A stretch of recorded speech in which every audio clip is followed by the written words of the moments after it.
Hello guys, you're welcome to my YouTube channel. This is Green World Graphics on YouTube. Okay. On today's video, I'll be showing us how to use Bezier tool for our logo vectorization. Okay, and this is what I'll be covering on this video tutorial. But we may not be able to cover the whole aspect of logo vectorization using Bezier tool on this particular video. But I'll be covering the introductory aspect of the how to use Bezier tool for vectorization, and then explaining each and every tool that you can find on your Bezier tool on PixelLab. Okay, this is what I'll be covering on this video. Okay, so let's get there. But before we proceed, please don't forget that this is Green World Graphics on YouTube. If you haven't subscribed to our channel, please do well to subscribe with us now. Your subscriptions, like, and comment are going to do us a lot of good and then help us improve ourselves as well. Okay, thank you as you do that. So let's get started. First of all, we are going to click and open our Bezier tool here. Make sure that your shape tool is selected and then select your Bezier tool. And then when we do that, we're going to open it up and see this. This is the first thing we need to see, right? And then the next thing we are going to start from the first top tool there that you are seeing on the top here. So this is where we are going to start explaining the interface of a Bezier tool, or whatever you're going to call it. Okay, first we are going to have this plus sign we are having here, and we are going to have this next arrow, and then we are going to have this, and then the copy aspect of it, and this, and then this last one. Then we are going to be talking about them. The plus icon that you are seeing there is to add more lines. If you are clicking on the plus icon there, you are adding more lines. More of these lines is just like copying. Okay, but I will call it a duplicate instead. Okay, I will show you why it's different from copying. When you're copying something, you are actually making a copy. If you have actually created a lot of things using these lines, like created a shape using these lines, and then you are clicking on the plus icon, it's going to give you the original shape. That is this line that you have actually created in the initial. But if you are creating a copy, it's going to give you a copy of what you have actually marked at the end of the day. So now when we click on this minus icon here, what it's going to give us is that it's going to keep on removing it until it gives us one single line. Okay, now when we click on this, okay, on this next and preview, what it's going to do is for us is that it's going to move our details, okay, move our interest from the first to the last, from the first to last. If to say we have like 3 now, if we're clicking on this, it's going to move it like this from the next to the preview. Okay, so that is what the function is actually does. Like this left-handed one is going to give us the next or the preview, or the other one is going to give us the next, take us to the next lines, okay, that we have actually created. Okay, then the what we are going to have here is it's going to show us the number of lines we have actually created on this our workspace. Okay, if to say I created like more 4, you see it's writing 4 there. Okay, it's going to show us the number of lines we have created on our workspace. Okay, and then the next thing we need to talk about is the copy icon here, or the copy icon we are seeing here. When you click on copy, it's going to end up copying the work you have actually done. Okay, as you are seeing it like this now, if I click on plus, it's a different thing, but if I click on copy, it's copying the work we have done using these curves that we have actually brought on the screen. Okay, let me remove it and then say, I think we have covered this aspect of this top whatever we have here. Okay, then the next thing we need to talk about is the Bezier mode. I think this is my first time having a time to be able to talk about these things, but I hope this video is actually going to give us a more light on this particular Bezier tool, or whatever you're going to call it. Okay, on this Bezier tool, sorry about that, on this Bezier tool, we are going to be Bezier mode. We are going to be having 3 more icons here we are going to be seeing. Okay, now we are going to start with this last one. Okay, this last one, and then we are going to go to this, and then this. I'll be explaining what they actually use for. Okay, the last one, this is this one. I call it a positioning tool. Okay, the reason why I call it a positioning tool is because if I select it, the next thing it's going to do for me is if I begin to, I'll just be able to move these lines on my screen to any part of this screen I actually want to position it into. Okay, that is the function of this positioning tool. And if I select the next one, which is what I call it is a transpositioning tool, see what it's going to do for me. If I select it like this, then what it's going to do for me is going to bring out a line from these details that these two details that is in this curves or this line arc I've created. Okay, if I click on this, it's going to bring out this line. If I click here, it's going to bring out this. Then with this, I can be able to reposition this arc, transform it as much as I want. So I call it a transposition tool or transformation tool. Okay, and then I call this position tool because it's going to help me reposition this arc I've created using this Bezier tool. So now this is the position tool and this is transformation or transformation tool. Okay, the next one here is I don't know what I'm going to call it. You know, one funny thing about PixelLab is that most of the tools in PixelLab doesn't have a name, so you end up giving it a name in order to be able to simplify it for yourself.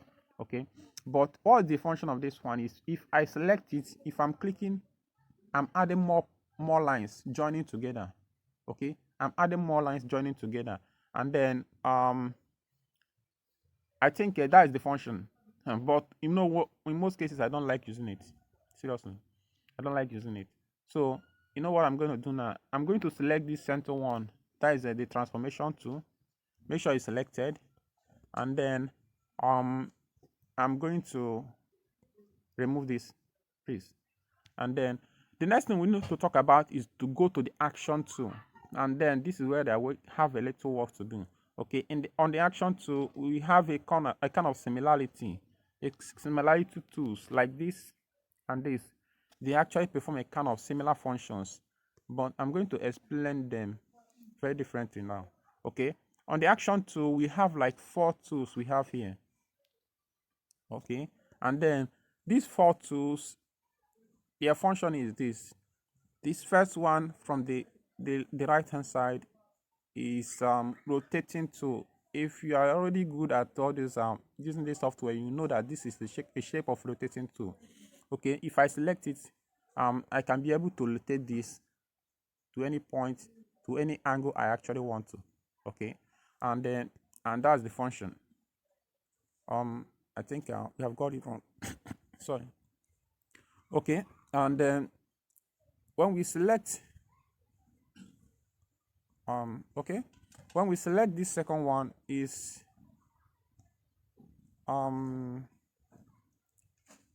yeah, is for zooming in and out to make it more bigger or more smaller. I think that's the function there. And if we are selecting this third one, what is the function of that one? If you actually want to create a closed loop of this arc on your screen now, what you need to do is just to select this and you will just create a closed loop. And you know one thing, I always like to create the closed loop anytime I want to do any vectorization because it actually gives me a perfect sketching. Unless I want to create a straight line, that's the only time I'm going to use this straight line like this, or just use this curve or the arc and then make it a straight line. Okay, if I want to create something that is circular, like just like my brand logo now, or something like my brand logo, so I need to use something that is a closed loop. So when I select it, see what it's going to give me. It's going to make this line become a loop or a kind of circle. Okay, now when we select it, what it's going to do for us is that it's going to create another extra point or actions. Okay, another action inside this, under this action tool. Okay, and then if you didn't notice it, this is the tool is going to bring out for us. Okay, and what it actually does for us is that we are going to use it to add more points inside this loop. Okay, and then we're going to add more points inside this loop, and then if we want to remove this point, don't forget that the last tool we have here is for that function of removing these points. Okay, and then we can go ahead and remove the points, and then we have it. So I think we have actually covered a lot of discussing this too briefly, and it's very easier to understand, right?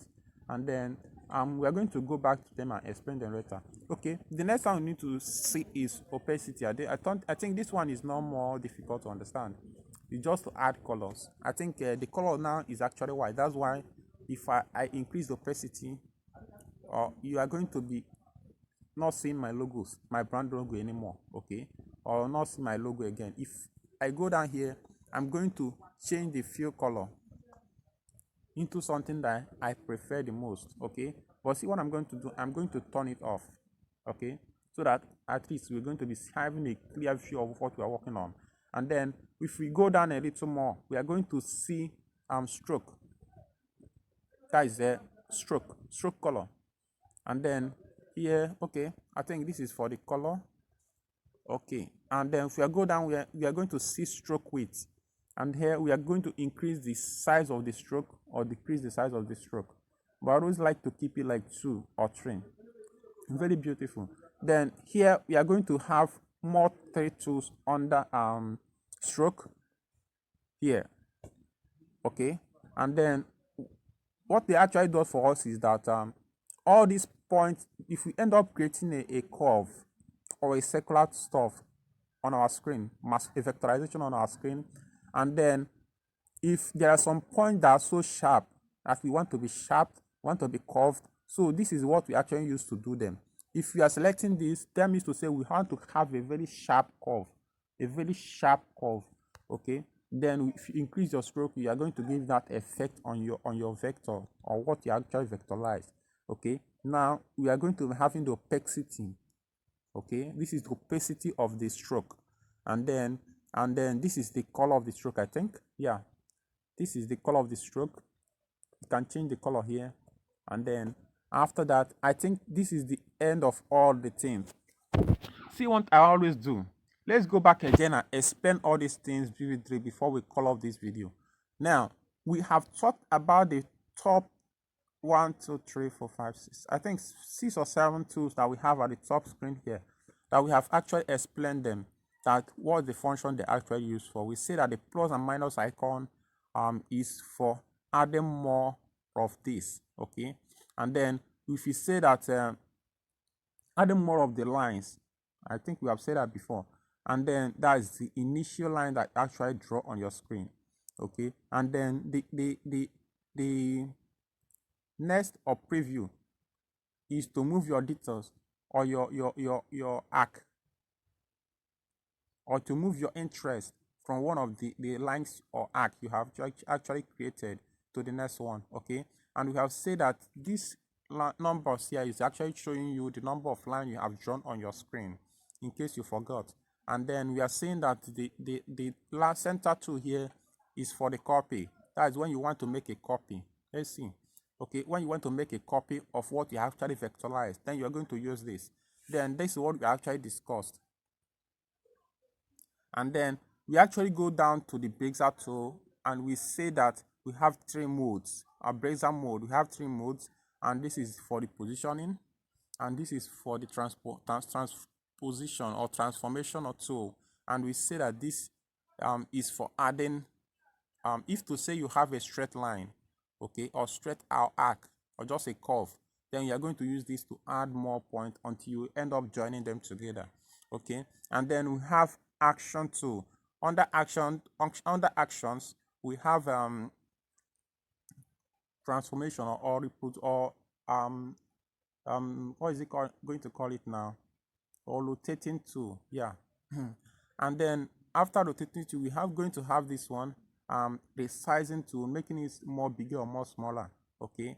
And then that's the function. And then we have talked about this. If you want to close the loop, we select this. If we don't want to close the loop, we just select it again. And if you are selecting the closed loop like this, then we are going to have more extra point actions. That is these two we are going to have here.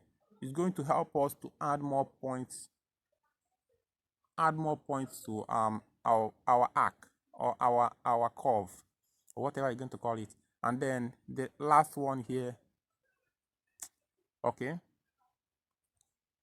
the last one here is to remove these points that we actually created. And then we have your opacity, and then we have the fill color. You can actually change them anytime you want. And we have the stroke. You can increase or decrease. But I say I always like to keep it at 2 or 3 maximum. Okay, so that my work is more easier for me anytime I'm vectorizing. And then we have the opacity of your stroke. And then that's all we have to see on Bezier 2. Don't always underestimate what you can do with your PixelLab. It is more than an editing app. It can be a designing app for you. So on our next video, we are going to be talking about how we can actually do some vectorization, a simple vectorization using this Bezier 2 on PixelLab. So see you on my next video on part 2 of this video. Let's see and then discuss how we can actually use these things I've been discussing here to be able to create a perfect illustration or vectorization on PixelLab. So see you then. Don't forget to subscribe, like, and comment on this video. And then this is Greenwood Graphics on YouTube. Don't forget that. And then see you on my next video. Thank you. Bye bye.